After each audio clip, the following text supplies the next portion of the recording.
Louisiana Eats is brought to you with support from Zatarain's, maker of New Orleans pantry staples like Creole mustard, fish fry, and jambalaya mix since 1889.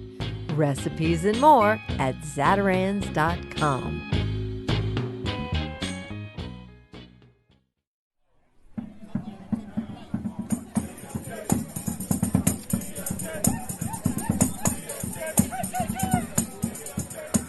From our studios in the Southern Food and Beverage Museum in New Orleans, this is Louisiana Eats.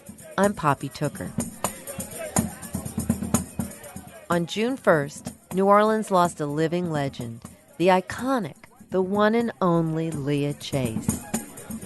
The city's mourning in the way only New Orleans can, with second lines from Orleans Avenue to Louis Armstrong Airport. On this week's Louisiana Eats, we're remembering Leah by listening to her own words gathered through the many hours we spent together since the inception of this radio show. Whenever I called, Leah always said yes and was quick to share her opinions, whether popular or not. We'll hear lots of those opinions as we share with you the wisdom and wit of Leah Chase on this week's Louisiana Eats.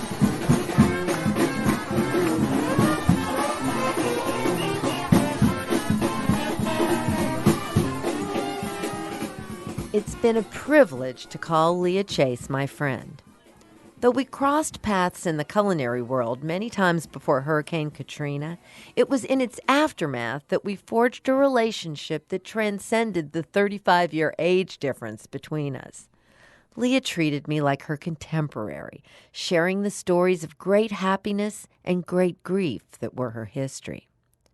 When Louisiana Eats started airing in 2010, Leah was one of our earliest guests, and we had the pleasure of having her on again and again over the years.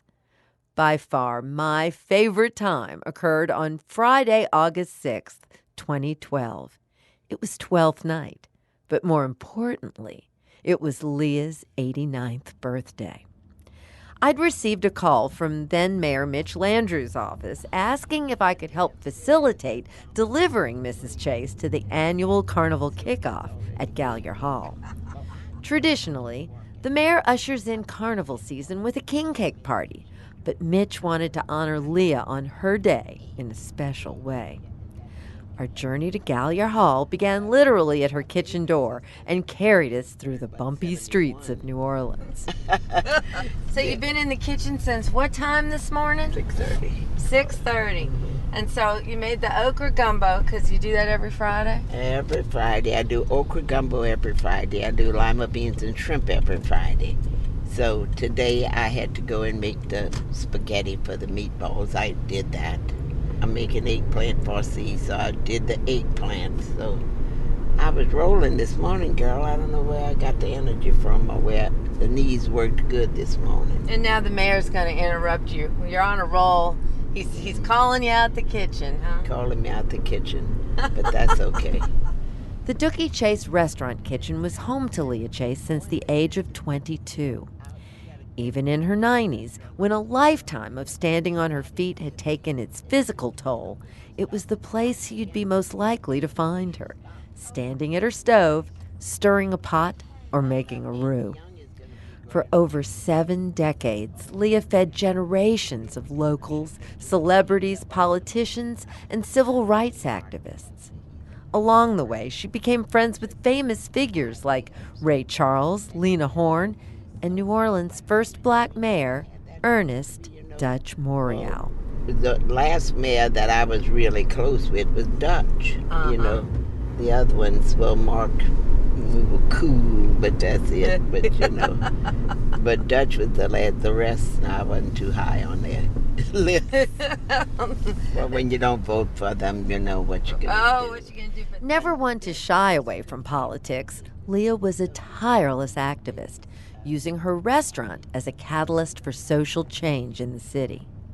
At a time when it was illegal to do so, Dookie Chase was one of the first restaurants in the South to serve black and white diners together.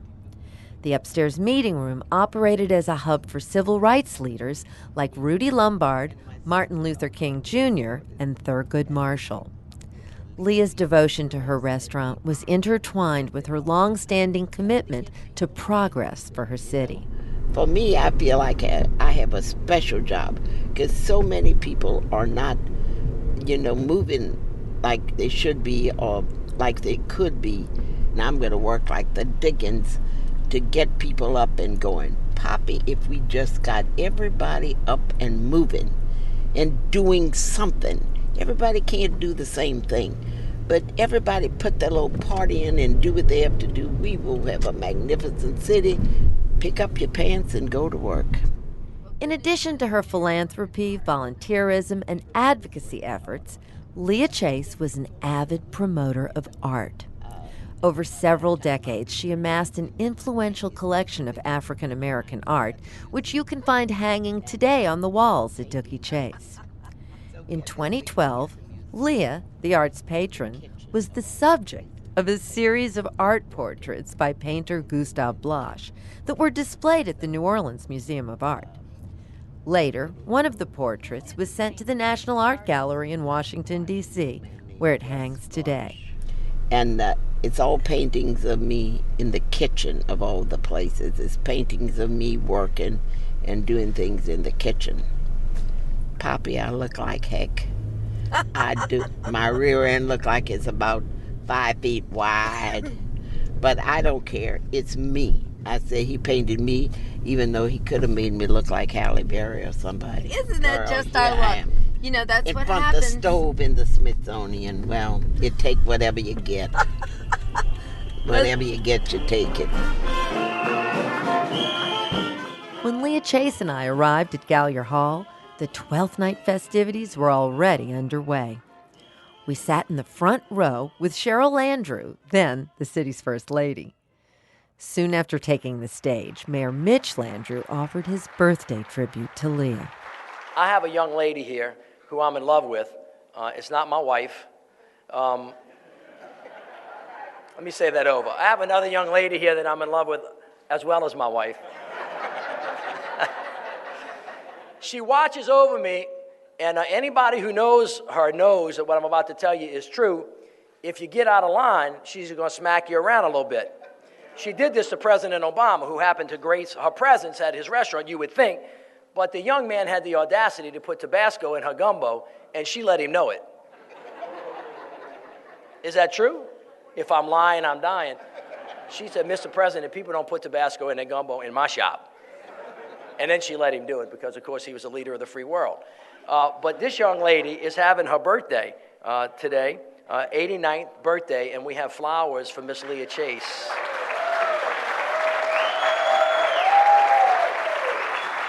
All right, so before y'all sit down, here we go. Happy birthday to you. Happy birthday to you. Happy birthday, Miss Leah. Happy birthday to you.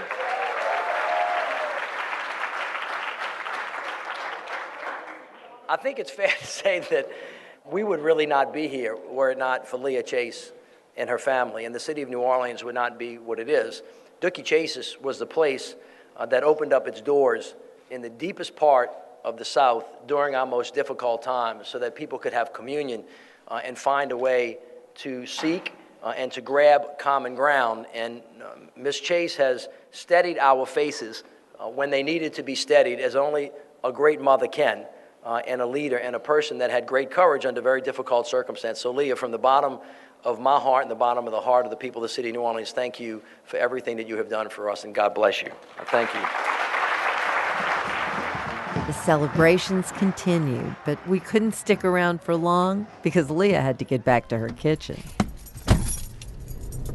Did you have any idea it would be that spectacular? I had no idea they were going to do this, for one thing. I had no idea. I thought I would just go help the man open the thing up, but it was really a pretty ceremony. So, Leah, what's the rest of your day going to bring now? Back in the kitchen working. I'm going to work right now because we had 50 people in one room for luncheon. and 12 in another room, and then the regular customers. And then if I'm open tonight, I got to get those dinners out like I want them to get Is that what you're going to do for your birthday? Is open on Friday night for dinner? And that's a good birthday for me. Your customers will be able to come and see you? I love it. I love it when I can do those menus. I had a good life. It's a long way from the strawberry patch. A long way, but it's good.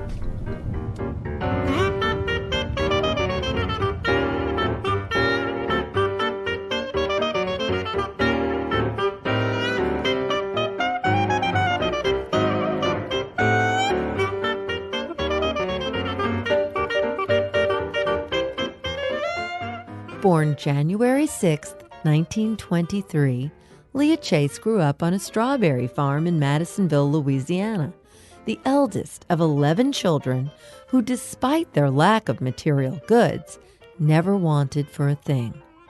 Speaking with us at her restaurant, Leah shared stories from those formative years. When I was coming up, we were so very poor. And what I'm so proud of, we were so poor. My mother had all these children, but people were kind to us. Big corporations didn't help like they help it today.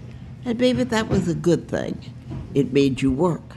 It made you strive hard to get out of that poverty cycle.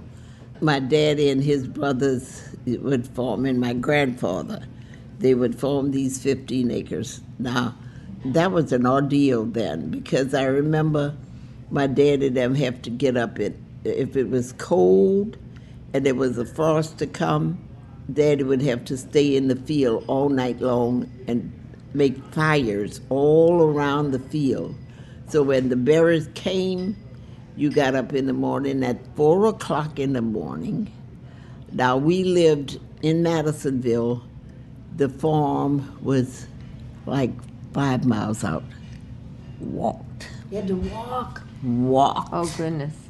Get out and pick those strawberries, 15 acres, come back home, get dressed, and go to school. How many children did your mom and dad raise over there? 11. 11. So we lived good lives. We lived off the land. We didn't have a lot of luxuries, but do you need all of that to live? Do you need all of that to be kind to people? No. I don't remember us being sad or anything, Poppy. We were never sad. And you know what? We did for one another. We had to scrub the floors on our knees and all that kind of stuff. We didn't complain about a thing. We'd sweep the yard, play hopscotch in the yard or whatever. Everybody was happy. And your treat at night was pecans. You know, they had pecan trees all around. You would peel pecans and you would play games for pecans and stupid little things. But we were so happy.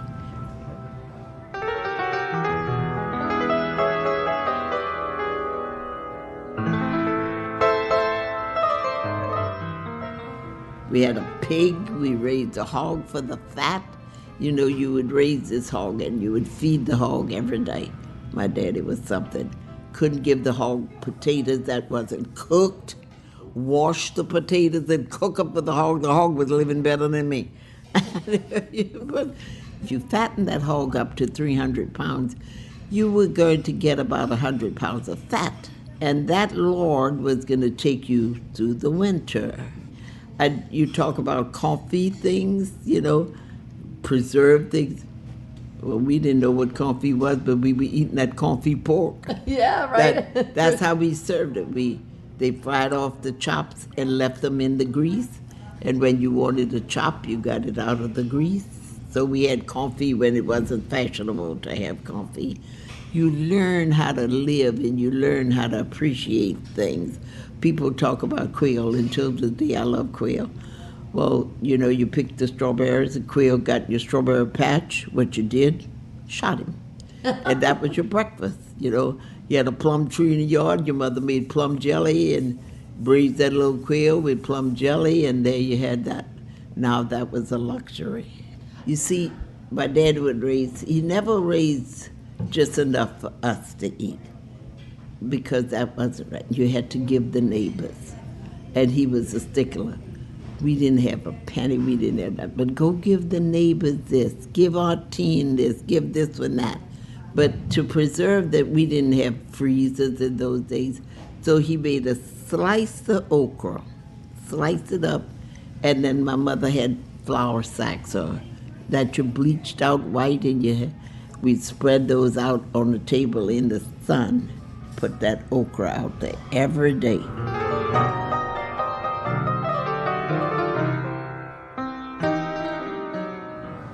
Sunday dinner was stewed chicken. You didn't have chicken every day. You had chicken on Sunday. It could either be stewed chicken, fried chicken, baked macaroni for sure. If you had enough money to buy meat, you had what we call pane meat, which was veal panade. But you had that on Sunday. You had something going special on Sunday. And always gumbo, right? Always gumbo. In the summer when it was okra, you had okra gumbo. In the winter, you had whatever they had to make the gumbo with. If it was squirrels that your daddy shot or a rabbit, you had gumbo on Sunday. With filet then in the winter. Oh yeah, with filet. Your mother took great pains in making that gumbo on Sunday. And you never make a little pot. Nothing for us was in a little pot. They had so many of us. You'd make this big pot of gumbo. Now, y'all also would go down to the river, the bayou, and catch fish. Well, that was the funny thing. My mother loved to fish. My mother, she always had a heart problem. I never remember my mother taking a Valium or anything like that. If we got on her nerves, she said, go dig me some worms. So here we are putting soapy water down to bring the worms up and put them in a can with some dirt on them. She'd take her fishing pole, go sit on the bayou and fish. That was her relaxation, to sit on the bayou and fish. And it was a simple, simple life. But I don't remember any of us being unhappy. Life in Madisonville taught me the basics. If you walk through the woods, you know what berry you can eat, you know what you can't eat. You know what you can touch, what you can't touch. So you learn basic rules coming up in the country. You're not afraid to kill a chicken because you're going to kill it to eat it. You know everything about food. And you learn how to create different things with simple food.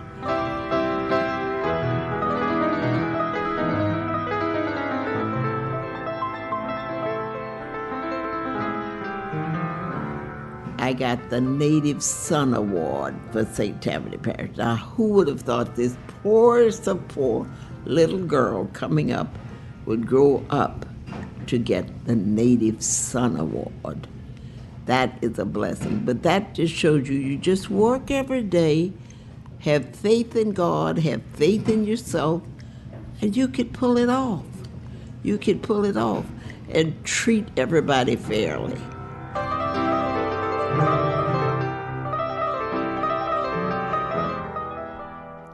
Right out of school, Leah Chase took her first restaurant job in a little cafe in the French Quarter.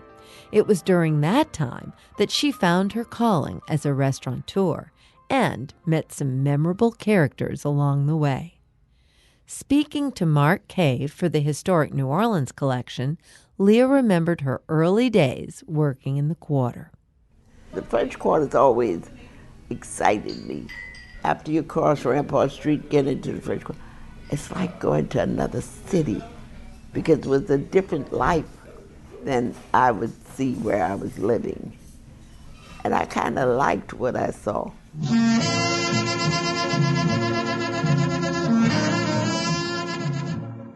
But after I left school and went back home, I was 16, and there was no work in the country to do but housework for blacks. So when I became 18, I wanted to come here to work. So they let me come here, and I stayed with my aunt and got this job nowhere but the French Quarter.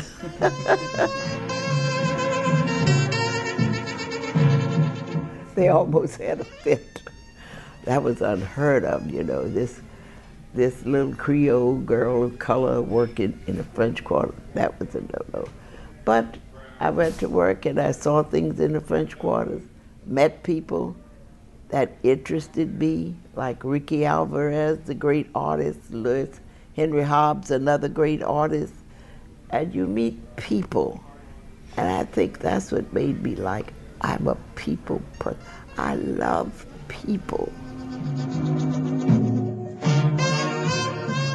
I don't know, people in those days had class, and they did whatever they did, but I just enjoyed seeing them. I just enjoyed feeding them.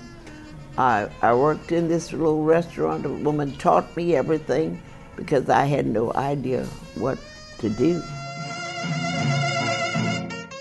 And my children and the people I talked to, they said, I don't believe you. I said, well, go back down to the Times-Picayune and dig up those old papers and look at the want ads. This is the way they applied. Light-skinned colored girl. That's the way they described what they wanted to work. I said, well, I'm not so light-skinned, but I'm gonna give it a try. So I applied for that job and she hired me. We were not allowed in 1946 to serve white people in this restaurant. It was against the law, but we did. And the people knew we did. And we would wait those tables. I was there with 2 other girls. Now listen to the ages we were. I was then 18. One girl was only 16. One girl was 19. We ran that floor, you hear me?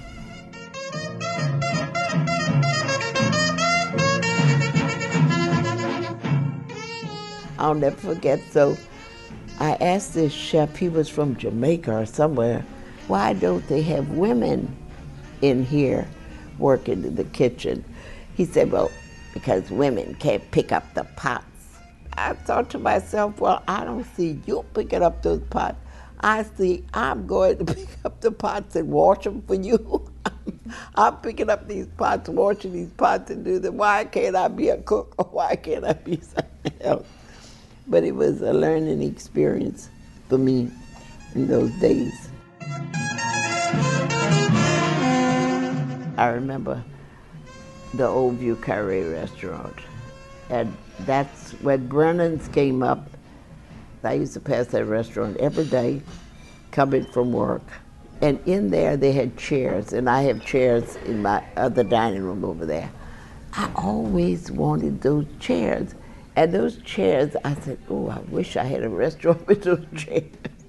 Never thinking I wish I could go in this restaurant. So I learned how to serve people, learned how to do things, and learned to love the restaurant business.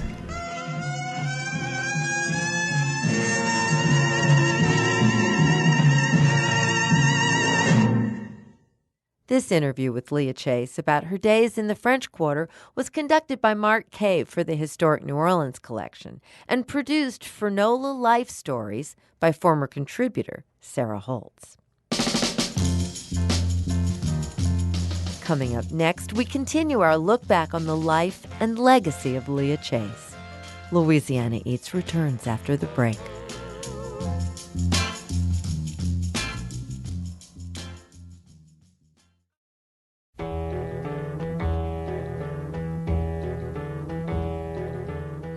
I'm Poppy Tooker, and you're listening to Louisiana Eats, edible content for Louisiana food lovers.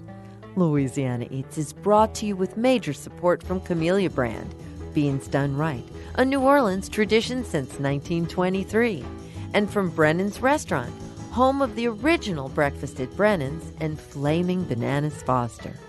Breakfast, lunch, dinner, and private events at 417 Royal Street in the French Quarter.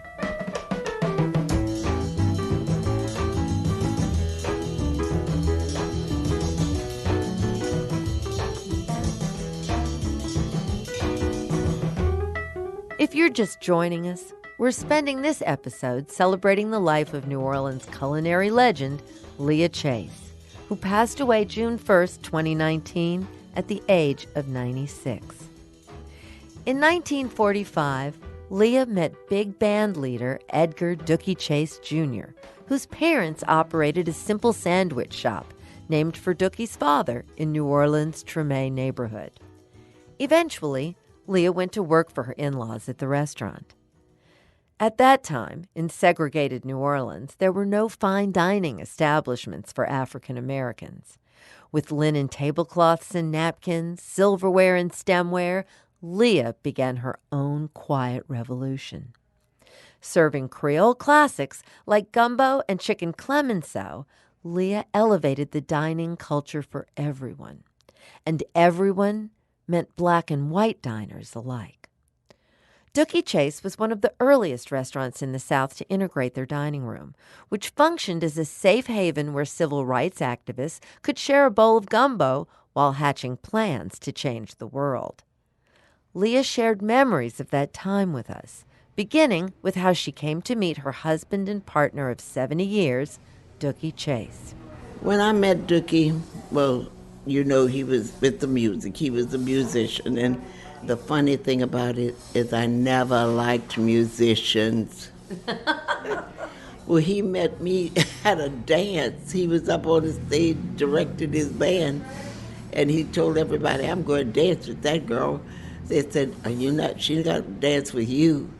So, sure enough, and then I came around and met his mother, and we could relate to the families were almost all alike. You know, all the so-called Creoles of color lived almost the same kind of life. You know, they worked every day, they cooked, they sewed, and that's what I did, sewed more than cooked. I didn't start cooking until I came in this restaurant. So, and it went on from there, and then we got married. How did Mr. Chase ask you to marry him? You've never told me this before. No, I never did, because it was just, you know, back in those days, you didn't have all the formality that you have today. You just know, well, we're going to get married. So we just went off and got married, you know. And that was so funny, because he was only 18 years old and I was 23. Here we go off and get married. And when we come back, everybody said, oh, told my mother-in-law, this girl is just going to ruin your business. But my mother-in-law she wasn't like that. She was a nice lady, and she really was. She loved this business. And she always said, Leah, you're just like me. What she meant was our lifestyles were alike. She loved this business, I loved this business. She truly loved her husband, and I truly loved Dookie. Then his daddy died. His daddy was a young man. His dad was only 57 years old. Wow. And when Big Dookie died, well, my mother-in-law had nobody else. So he had to come in here and work. He didn't really have a choice. It was what he had to do. He had no choice. It's what he had to do. Well, I never knew that he ever worked behind the bar here. He was a good bartender now. Didn't drink a thing. Never drank and never smoked. And I think that's why he couldn't relate to that music world. Because when he got, as much as he loved it, he knew the life of a musician was not easy. It is not an easy life. Particularly in the days that he came through, it was a hard life, a rough life. He used to sit right here and wait for people to come in, and they would talk, and he would talk about his music. He would sing to them and play his music.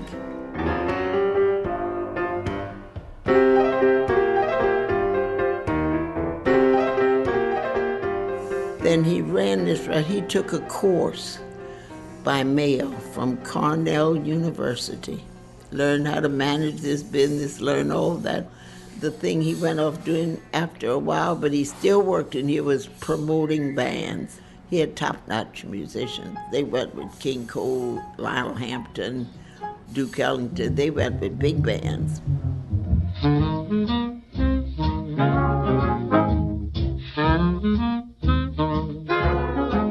So he did a lot. And people didn't know that because he was so low-key about what he did and how he did it. He used to work for the NAACP at that time. He would go all down in the Ninth Ward, get members. We got to have everybody join the NAACP. Work with Thurgood Marshall, work with a man from here named Nathaniel Bird, Dutch Boreal, A.P. Turo, all those people, Ernest Wright. He was then responsible, I believe, for all of the people, the politicians, the members of the NAACP, the people who were moving to end segregation. He was the one gathering them here. He would gather them here. King, I'll never forget. See, that's when I used to go home at night. He would bring King in here. They would come in here at night, talk to Dookie. You know, you got to make things work where you fit with everybody, white, black, everybody. You know, and that takes a little doing, you know, and that's my whole life, trying to make the whole thing work. Over the next several decades, Dookie Chase grew in size and national renown, as did Leah's reputation as the queen of Creole cooking. She became not just an icon, but also an inspiration for a new generation of African-American chefs. She would also take on a new role, art collector. Dookie Chase became home to quite a distinguished collection.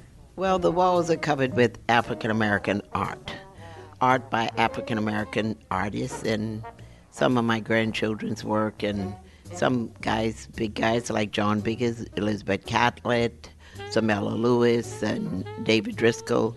Those are my friends, John Scott. So I really kind of enjoy that.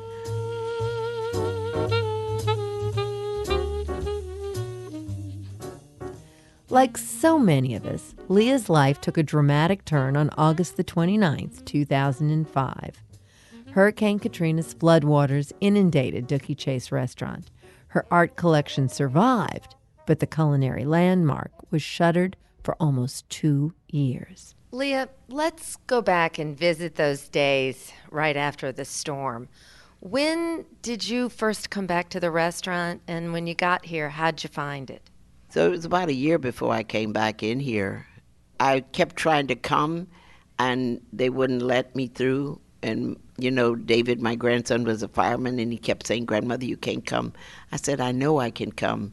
But the water was, 2 feet in here, 5.5 feet on the bar. It was terrible, terrible. I don't know how my grandkids did what they did in here. They really cleaned out the refrigerators and all that. I had about 50, 60 gallons of gumbo in that refrigerator and all the food, so that was an awful mess to clean out. And it wasn't just the restaurant you were dealing with. Your home and the homes of most of your family had all been devastated by the storm, too. Everything. We had no house. We had nothing. Everything was gone. But, and you know, people going to think this is weird, but I say thanks to FEMA, I had a trailer, you know that.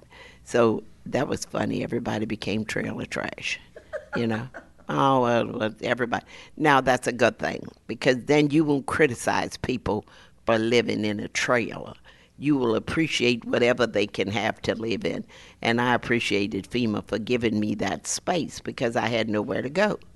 And they did that, so that was fun. I even liked the Red Cross meals, beans, pork and beans, and rice and a piece of bread. I was grateful for that.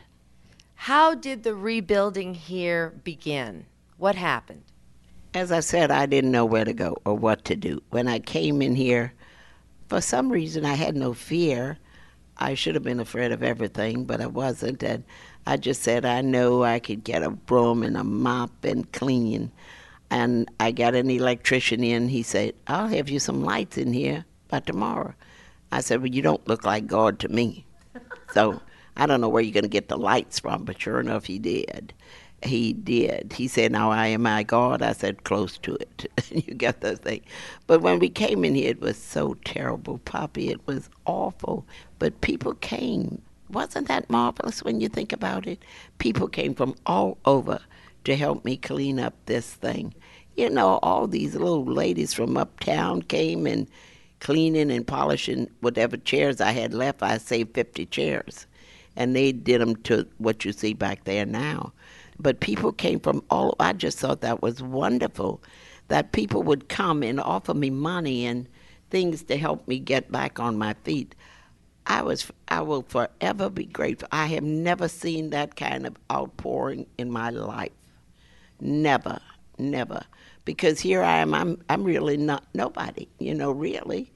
But to see the vision that these people had, to know that if we put this back, that'll be one part of our city that can work and can contribute to building the rest of it. That was unbelievable. I will never, never forget that. I have met so many good people, Poppy. It just makes you see how good people are in our city. We have a good city and wonderful people.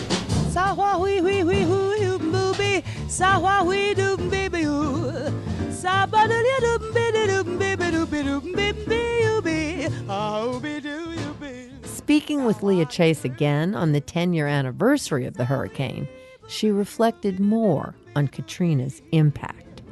I'm a believer in God, you know that. And when things happen like Katrina, it's for a purpose. We sitting up in New Orleans, we think we haven't made the shade, taking everything for granted. And to me, God said, I'm going to slap you down, now you pick it up again. I'm going to slap you down, now you pick it up again. And that we have done. We had this old project across the street with the ugly stack of bricks. Take that out. It served a purpose. That purpose is over. Now you start again. Put new housing, better housing for people, and we did that. Those oaks who withstood the storm, we learned to sit in them and appreciate them. And all those things are important, and that's the good side of things. Don't keep gloating on the same old, same old. And everything that you think is bad, look for the good in it. It's just like looking at art. You might say, this is the ugliest thing I've ever seen. Take another look. Take another look.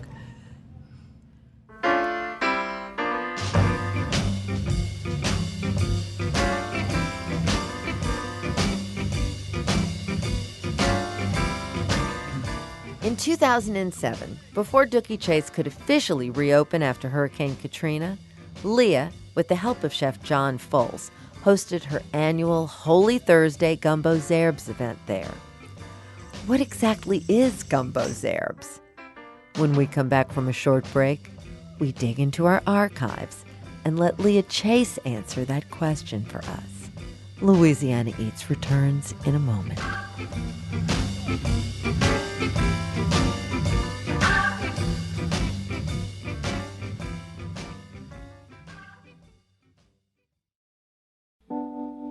I'm Poppy Tooker, and you're listening to Louisiana Eats, edible content for Louisiana food lovers.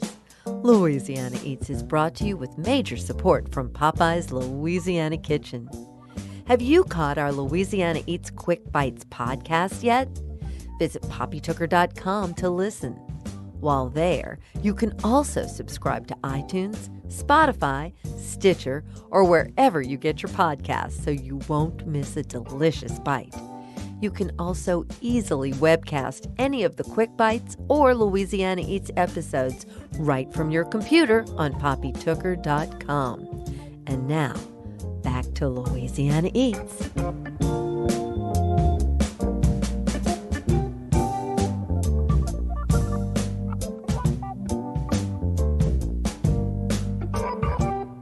Here's this week's culinary quiz question, brought to you with support from Popeye's Louisiana Kitchen. What exactly is Gumbo Zerbs? Gumbo Zerbs is a green gumbo served laden with lore.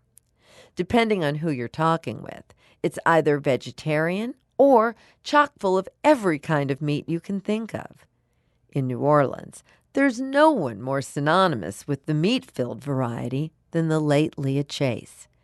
She served her famous Gumbo Zerbs every Holy Thursday for over 60 years from the kitchen of Dooky Chase restaurant.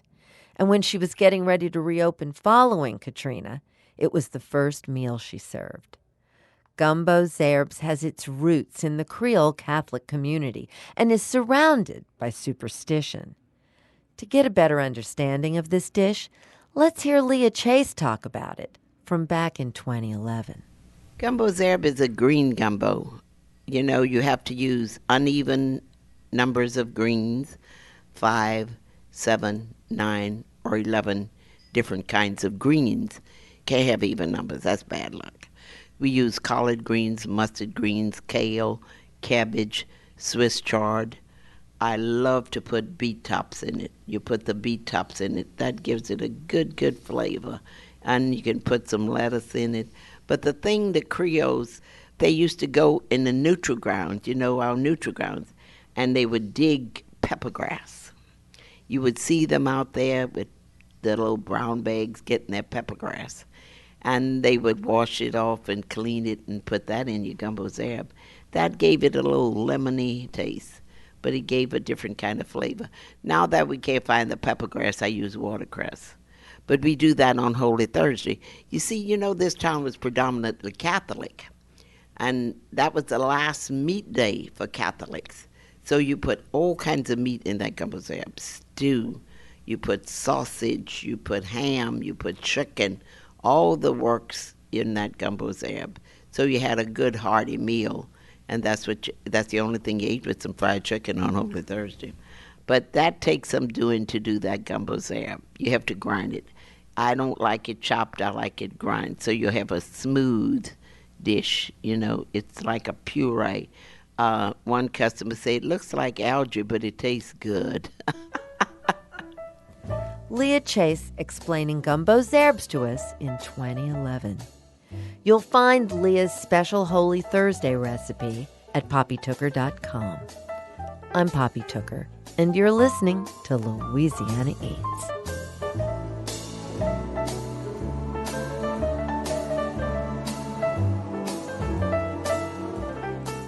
We now return to our portrait of Leah Chase.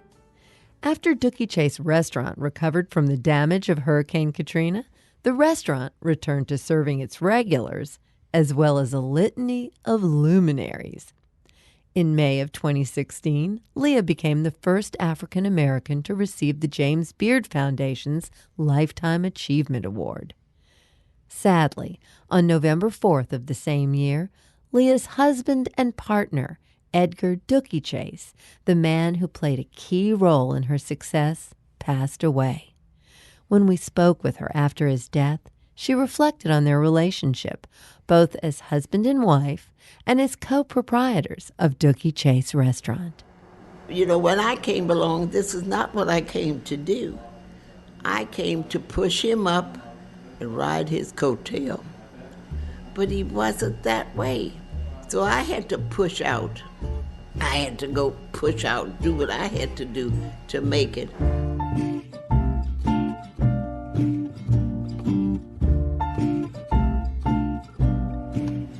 And his thing was always to take care of his family, to be sure he left me and his children without any debt. That was his big things. Now, you know, I'm a different kind of person. I could owe the world. And whoever pay for it, pay for it. Not Dookie. Not Dookie. He was always there to say, look, now you can't spend this money. You can't do this. Money never was my first priority. It was always what I could do for somebody else. It was always how I could move this business on. That was my whole life, how I can make this business one of the best. If he wasn't outgoing, then I had to be outgoing. People never saw Dookie, you know, and I used to kid about that. Well, they say, well, Leah, why is always Dookie's name here? I said, look, I'm not stupid, you know. Dookie's name stay up there where all the bills go to Dookie. He pay all the bills. They don't come to Leah. He pay all.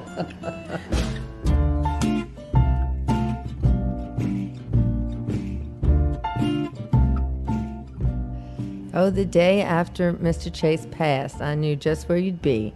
Right in that kitchen. When I lost Emily died at about 1 o'clock in the morning. I had to open this place up. So I came in here. When my mother died, I had to open this place up.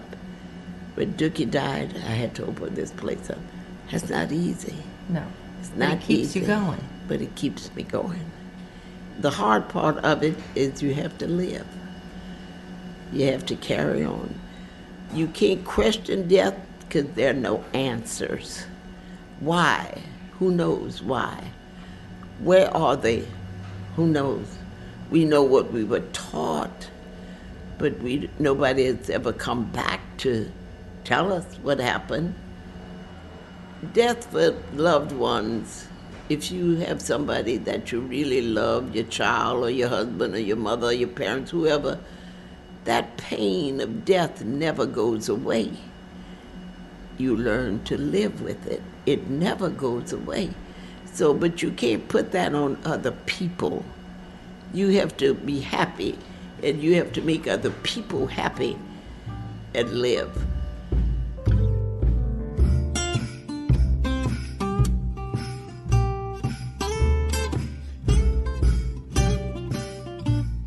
I look at life different. I learn to appreciate life more. You meet people, you're able to talk to people, people help you, you help them the best way you know how. And that is a wonderful thing, Poppy.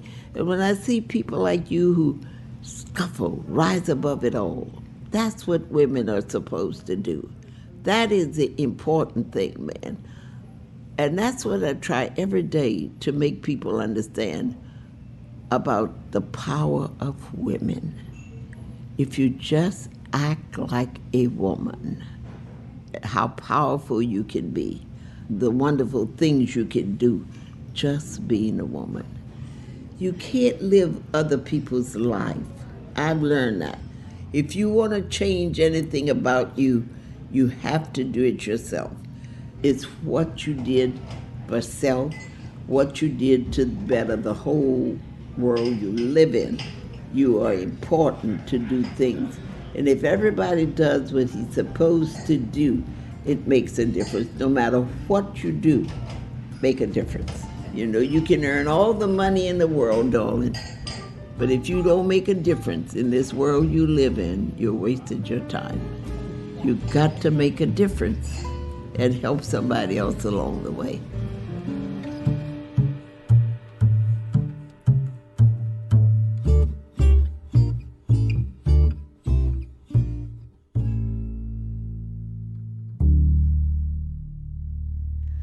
Leah Chase made an enormous difference in my life and in the lives of everyone who had the great fortune to know her. In the days since her passing, I've heard people say, "What a loss for the city." In my opinion, nothing could be further from the truth. The gift of Leah lives on today in everyone whose lives she touched, and in the legacy of family, friends, and food she leaves behind. Back in 2006, when Leah and I were working so closely together, trying to get the doors open again at Dookie Chase, she would say to me, "Poppy, if God would just give me 10 more years, maybe I could pay everyone back." We were blessed with almost 14 more years of Leah Chase. When I saw her granddaughter Tracy last Friday, she told me that Leah was resting quietly, and when asked, "Grandmother, what can we do for you?" Leah answered, "Just thank everyone for me." That was my friend, Leah Chase. And that's it for this week's edition of Louisiana Eats, edible content for Louisiana food lovers. Louisiana Eats is made possible with major support from Popeye's Louisiana Kitchen, Zatarain's, and from Camellia Brand Beans. Additional support for Louisiana Eats is provided by the Shreveport-Bossier Convention and Tourist Bureau and from Tableau, brunch and dinner daily with outdoor balcony dining overlooking Jackson Square. Original theme music composed by David Pomerleau and performed by Johnny Sketch and the Dirty Notes. Big thanks to senior producer Joe Schreiner and special projects manager Reggie Morris, and to our business manager and social media maven Maddie Mullidew. Come visit us anytime in our Louisiana Eats studios at the Southern Food and Beverage Museum. We're on Instagram and Facebook too. Louisiana Eats is a production of Poppy Tooker Broadcasting.